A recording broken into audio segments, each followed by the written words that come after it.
Hi again, it's Craig, and there is no quarantine with Craig today. I'm sorry, but I've spent all day recording, editing, and making all the YouTube accounts and the Instagram accounts and the Twitter accounts for That's the Job. The first episode comes out on Sunday, and it's released on YouTube, and I've linked to it below where my finger is pointing. And it's the thing of That's the Job. It's a weekly conversation about the realities of design. It's a thoroughly British look at the realities of working in design as a freelancer or running an agency. So I'm doing that with Richard Baird of BPO and Logo Archive fame, so I'm really excited about doing it. We had a great conversation last week, and we're doing it again this Sunday too, so it is going to be weekly.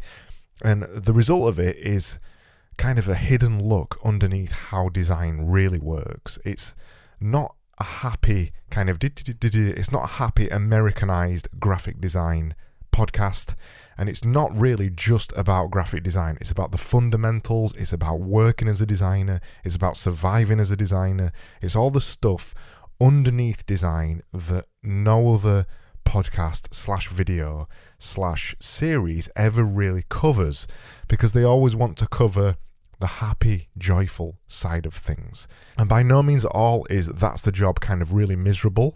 It's not that at all, but it's actually serious, and it's looking at the side of design that people really care about. When you're actually in design, you're trying to survive, it's talking about all those topics. So that's released on Sunday, and I'm going to give you, because I've had no time to do a quarantine with Craig, I'm going to give you 5 minutes of Sunday's episode right now after I finish talking. I hope you go over there and subscribe, because I think you're going to really enjoy it if you're into design. Or maybe not, even if you're not into design. I think you'll enjoy it anyway. So I'm back tomorrow with an actual Quarantine with Craig episode, and I'll see you then, and enjoy the rest of this.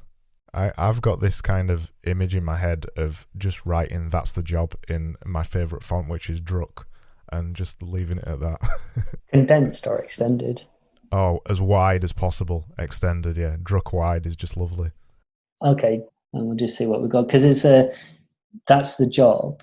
I think that's the thing that we want to do, is just almost have an unedited, frank and candid conversation, rather than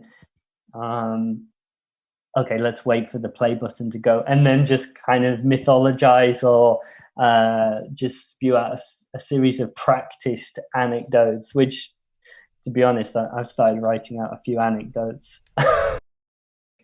This is another issue that I've had, is whenever I hire external contractors, to minimize my own exposure to potential financial problems, is to just directly link the supplier and the client together. But I know that it's very, very normal and for a design studio to take on all of that responsibility and mark it up with whatever percentages to cover management costs and that kind of thing.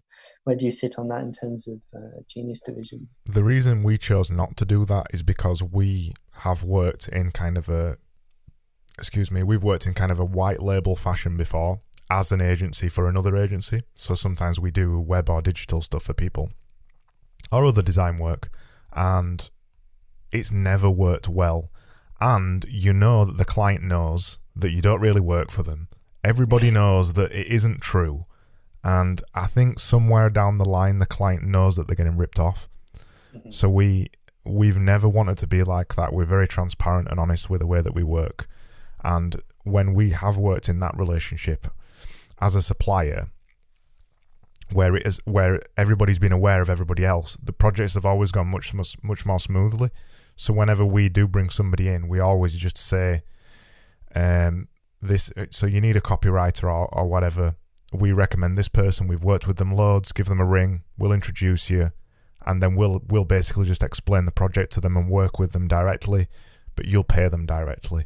I never see it as these brave leaps, but occasions of necessity. When I left university, I had no job to go into, and a friend of mine, I'd stayed in the city that I studied, which was Nottingham. And as you may know, a lot of people leave or go back home. No one really stays in the city that they studied in, or that was my experience at the time. and one of the chaps that I studied with had left, and he'd worked with a furniture design company as part of a live brief, as part of our learning experience. And he'd recommended me because he wasn't able to do it. And I went in and said, look, I can do it. At the end of it, he gave me a check. I had no idea what to do with that check. I knew I had to pay tax on it. It was 300 quid, but I think I had like 300 quid in the bank, and I knew I couldn't go home. That was just not my upbringing. As soon as I left for uni, I felt like I'd left home. My father would never see me homeless, but I would never almost be able to ask him for money. And so, but what I can ask for is advice. And I said, well, Dad, I've got this check. I know I have to pay tax on it. What should I do? And he said, you should just register as freelance and just risk it and just do that. So I never thought, to me, I'd always, my father had freelance, but I'd never considered it at that early stage in a career that was an appropriate route. I had no experience whatsoever in commercial design in any field. And here I was with a £300 check, registering to be self-employed. You almost had this sense of, I know what I want to do and I'll risk it. Whereas my experience was, I don't know what I want to do.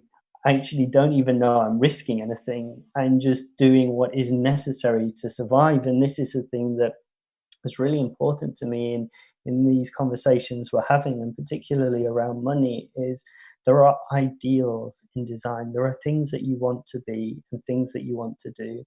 But the most fundamental thing that young designers need to know is you need to do whatever you need to do to survive. If that means doing working at KFC and doing a bit of work in a design studio, don't expect to have a plan. I've just fallen into things, and this is the narrative I tell myself, is that it was never planned. There's a series of anecdotes that perhaps people will learn from, but it was never planned. It was always an accident. So it's quite interesting to hear how you had a very clear vision of what you wanted to do. And I did at that stage, but I think... Oh, you don't know what comes next? Are you completely dissatisfied now?